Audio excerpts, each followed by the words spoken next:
Guys, welcome to Sunday's video. And yes, I've got a pretty big apology to make to you guys and to Chrystia Freeland. So I'll get on with that in the comments part of this video because it fits in with that and and how you guys are keeping me honest. But first of all, let's look at this story that I saw on X. Yeah, Barbara Ball, MBA, saw this. She saw a picture like this of Carney in front of a building which looks like it's a construction site in Nepean, and it looks like everything's on the way and we're getting close to getting all them houses. But are we? Are we really? I want to ask a favour of people in Nepean as well when we've done this. PM Carney made a housing announcement in front of a literal Potemkin village, a term from 18th century Russia, where Grigory Potemkin allegedly erected fake villages to impress the Empress Catherine II. The Liberals built fake housing to fool Canadians. Why would they resort to Russian propaganda tactics while Pierre Poilievre has openly invited them to steal their best ideas? Let's have a listen to what she said. Hey Nepean, I am at the location of Prime Minister Carney's housing announcement a few days ago, and there is nothing here. So all those buildings were brought in just for the photo op.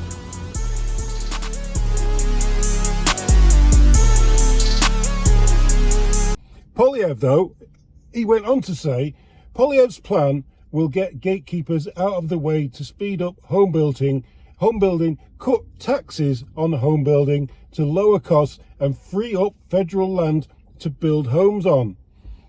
You want fries with that? You want lies with that? Yeah. And Tyron said, is it possible to determine the cost of the stage photo op through a freedom of information?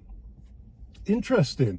What did it cost to pretend to build buildings that's supposed to be building for people to go into, to rent and probably not to buy?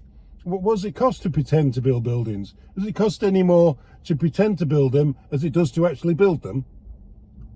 Who knows? What a conundrum. Oh, and that favour from somebody in Nepean, if you're going past that venue, just take a look and drop me a comment and say, tell me whether or not there's anything going on there, or if something does start to get built there, give me a shout. Thanks. Let's get on with your comments and my sincere apology. And it is a sincere apology. Yeah, I need my readers on for this. My Michael Caine, if you know who Michael Caine is. Michael Caine glasses, yeah. Anyway, I did a video saying that no surprises who the disrespectful MP was. And actually, that's probably still a little bit true. in a way, but not in this context. Disrespectful, and I pointed down an arrow down to her, showing her sat down. But yeah, it's the comments started off with Sim saying, Oompa Loompa was standing, but she's very short. So I thought, oh, that's just a joke. Yeah, it's just a joke, that. And then Brett said, I'd be happy to never hear about her ever again. And we probably won't, because she's going to be the envoy for Ukraine. Carnage Carney. Wow, my comment disappeared. Maybe you were, I didn't delete, if you said that she was sitting down, I didn't delete that. And yeah, Stephanie. I think Stephanie was the first one to pipe in and call me out. And she said, with all due respect, if you watch the video again, you will see Freeland was one of the first to stand up. She is just so short that when the other MPs rise, she appears to be sitting. I am not a fan of hers, but we need to know what we say is correct. Can you look at the video again? Sorry if I am mistaken. Thank you for your work. And Her Altman said, I am not a Freeland fan either, but watch from 128. Freeland is the first person to stand. Better get your eyes checked. my eyes are really bad, and I probably didn't have my glasses on when I took that off. So here it is, and as you can clearly see, she stands up first. And I'm sincerely apologise to you, Christia. I did not mean to call you out there. I totally misread the room, the question time room, and yeah, you did stand up first, and for that, thank you. And I am sorry, and thank you guys for keeping me on the straight and level, keeping me honest. You guys are awesome. Thank you. And yeah, sorry I screwed up. Just answer the question. Why won't Liberals answer this question? They don't answer any questions, do they? The Rainforest said, Carney says WEF China, not humanity.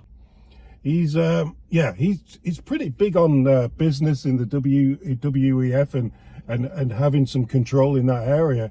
That is pretty much spot on. And yeah, business partners in China. Do we really need that? Do we need it? Michael said, all the Liberals do is gaslight. No answers, no accountability. I agree. Never any accountability on anything.